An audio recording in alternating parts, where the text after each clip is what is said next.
Hello friends, चलिए आज बात करते हैं एक ऐसे टॉपिक के बारे में जिसके बारे में सबको पता है लेकिन सबको नहीं भी पता है, और वो टॉपिक है क्रेडिट कार्ड।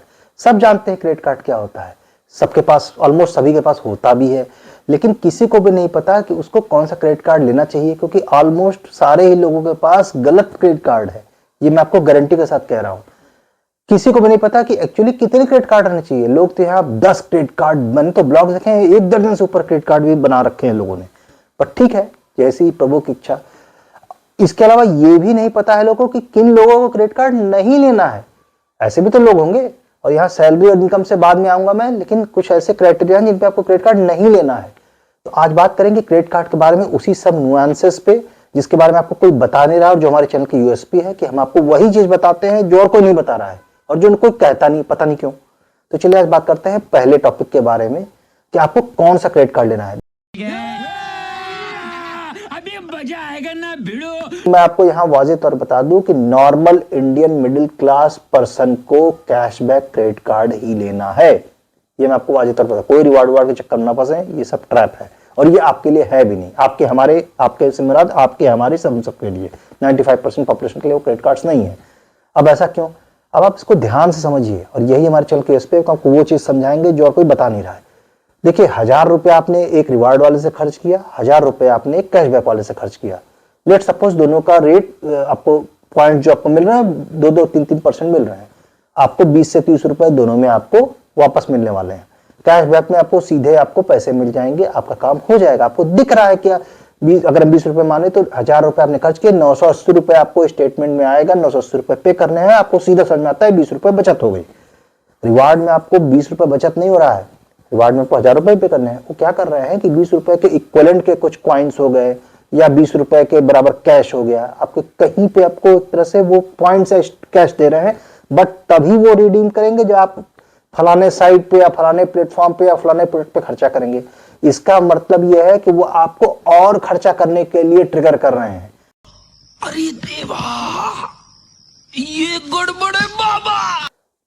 इसलिए मैं हमेशा कहता हूं कि क्रेडिट कार्ड कम होने चाहिए। कितने होने चाहिए? यूजुअली 2 क्रेडिट कार्ड प्रेफर्ड है, जिसमें से एक आपका मेन क्रेडिट कार्ड होगा जिससे आप जनरली सारी शॉपिंग करते हैं, और ये क्रेडिट कार्ड आपके स्पेंड पैटर्न पे होना चाहिए।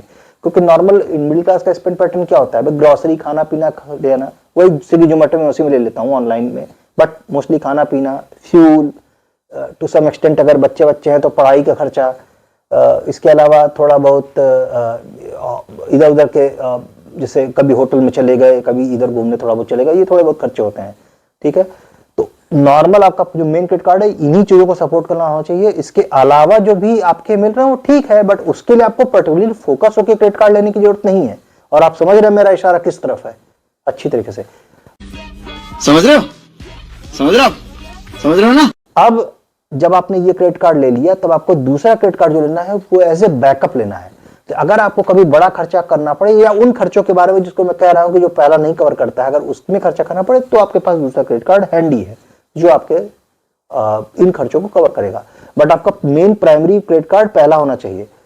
ठीक है, अब कितने क्रेडिट कार्ड तो ले लिए, टाइप भी ले लिए। यहां मैं आपको एक बोनस टिप देता चलूं, अगर आप तब तक आप वीडियो में है, कि आपको जो क्रेडिट कार्ड में ये लेते समय ध्यान रखना है कि आपको लो से लो ज्वाइनिंग फीस, मैं तो कहूंगा कि 0 ज्वाइनिंग फीस, 0 एनुअल फीस वाला ही लीजिए। कोई फायदा नहीं है 2-2,500 रुपए, 3,000 रुपए और 5,000 रुपए वाले कार्ड लेने का। आप उसका स्पेंड पैटर्न यूटिलाइज नहीं कर पाएंगे। इंडिया में average house hold income per capita on an average को कहते हैं, वो 2 लाख रुपए से कम है सालाना। आप कैसे कर लेंगे? ठीक है, उसमें बहुत से लोग ऊपर होंगे तो बहुत से नीचे भी होंगे, तो आप कैसे मैनेज कर लेंगे? ये बुद्धि से थोड़ा परे है। उनका रिवार्ड स्ट्रक्चर ही सुनिए तो अजीब सा है। 4 लाख रुपया कहिए तो इस टीयर में भेज देंगे। 1-2 कार्ड है हमारे साहब 7.5 लाख 8 लाख रुपए, 7.5 लाख रुपए तो अपने आप में एक बहुत अच्छी सैलरी है, सालाना मैं बात कर रहा हूं। वो कह रहे हैं उसमें टीयर में भेजेंगे। क्या बात कर रहे हैं? इतना कोई खर्चा वर्चा करता नहीं है, झूठा ही। आपको वही खर्चा करना है जो अब मैंने आपको बताया है। उसके लिए आपका primary basic card more than sufficient है। चक्कर में ना पड़े, आपका समय बर्बाद होगा, पैसे बर्बाद होंगे।